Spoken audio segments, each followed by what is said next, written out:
When I was in 8th grade, I was part of a group of older students at school. We picked on a new kid, let's call him Y. Y was quiet, kind, devout, wore a tunic and mala every day.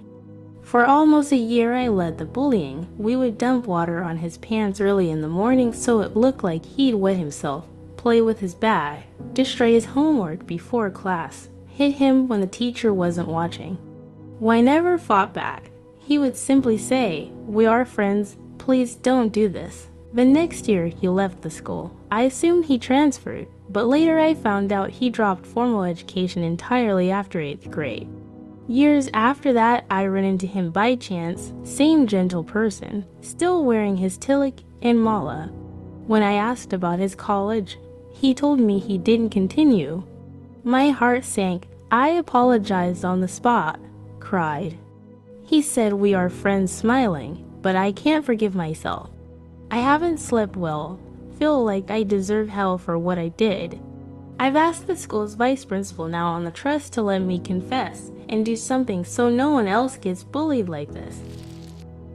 Why not figure out the why? To this day you don't know why you did it.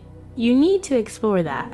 You're so selfish. He wants to meet up and hang out, but you can't bring yourself to do it because, again, your feelings mean more to you than his.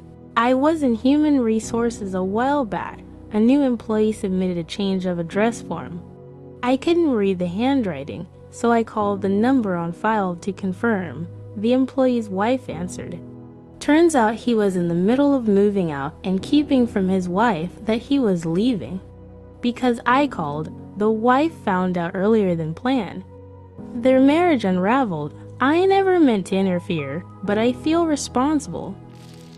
You could have notified them and said you weren't sure. Still, you didn't know you were messing with a secret. Some things just spiral because of one small action. When I was 8, I went to visit my step-uncle's family.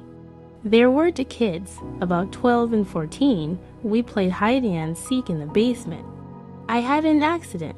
I wet myself a little, felt embarrassed, and decided to remove my damp underwear. I shoved it deep into the older boy's closet, thinking no one would ever find it. Years later, at another visit when I was around 15, the mother handed me a box with that underwear in it. She found it in her son's closet. Because they were very religious and strict, she assumed her son was sexually active or had assaulted someone. They confronted him, and his entire life got upended by the suspicion. I still remember that moment. I felt like I triggered a chain of events I couldn't fix. When you think of ruining someone's life, the first thing that comes to mind is something bad. But you never know what people are going through.